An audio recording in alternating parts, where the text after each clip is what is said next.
Now guys, we are going to learn how to solve absolute value inequalities. Actually, we have learned the compound inequalities because that's going to help us to solve absolute value inequality. So for example, if I want to solve this inequality, absolute value of x less than 3, we are going to be using one of the two compound inequalities we learned about. The one with the and, which you write it like one big inequality with 3 sides, one in the middle, one on the left, one on the right.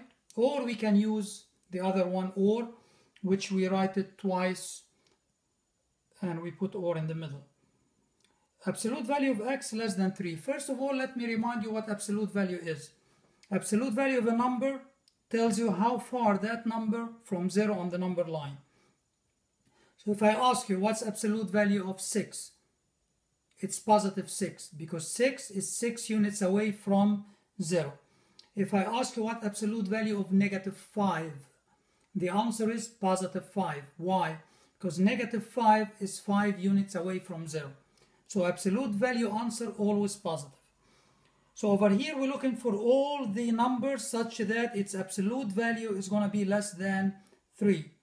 It's not only one number, it's too many numbers. Like for example, absolute value of 2.9, which is 2.9, that's less than 3. Absolute value of negative 2.9 is 2.9 positive, which is also less than 3.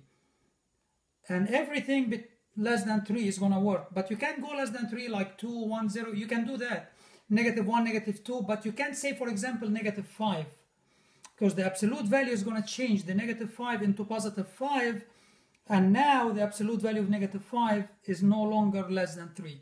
So we have to be careful. When it's less than, we use, you see that 2 letters at the end, than, an. Just let this remind you with the word and. So we're going to be using the and compound inequality, which has solution between two numbers. So we copy the problem, absolute value of x less than 3. We take away the absolute value notation and we write x less than 3. When it's and,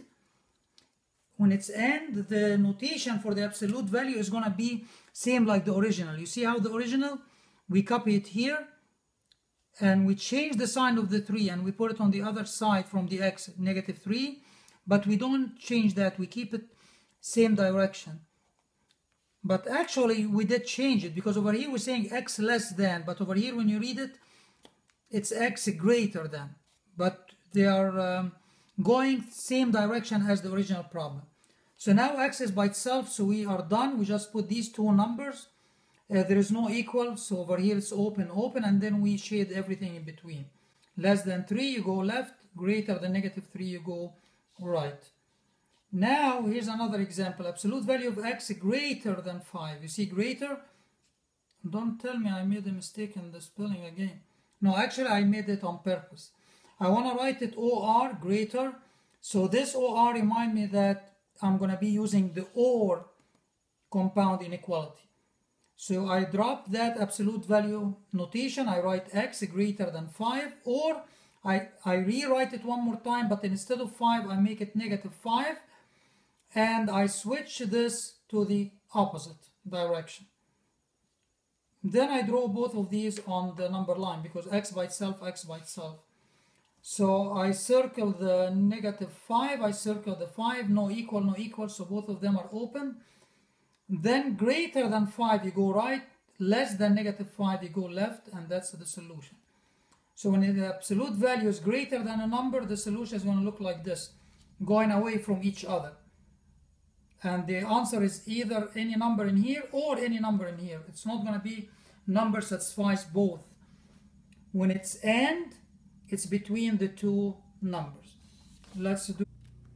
Alright guys, here's another example. We want to solve this absolute value inequality. We have absolute value of 14 minus x less or equal to 23. It's less than. And means and. And means you are going to rewrite it as one compound inequality like this, with 3 sides in the middle, then 2 sides on the side.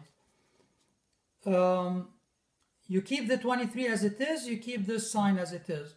Then you drop the absolute value or notation, you change 23 into negative 23. If it's originally negative, you change it to positive. You keep the direction of the inequality same thing as the original. That's when it's end. Now I want to get this x by itself. I'm going to subtract 14 from the middle, 14 from the right side, 14 from the left side. So negative 23 minus 14, that's going to be negative 37.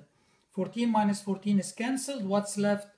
Negative x. Negative. Don't forget the negative.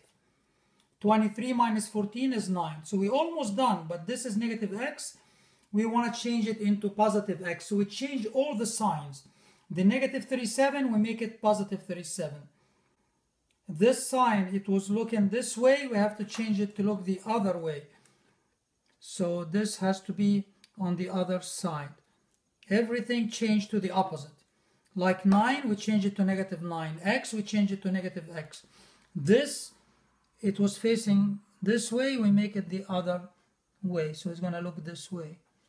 So I did change everything. Negative x, now it's positive x. 9 is negative 9. Negative 37, now it's positive 37. This was less than, now it's a greater. That was less than, now it's a greater. All what we need to do now is to draw that solution on the number line. So here's the number line.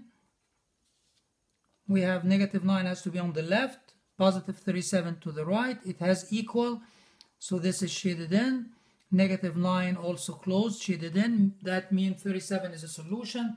Negative 9 is a solution. Then when it's end, we just do in the middle.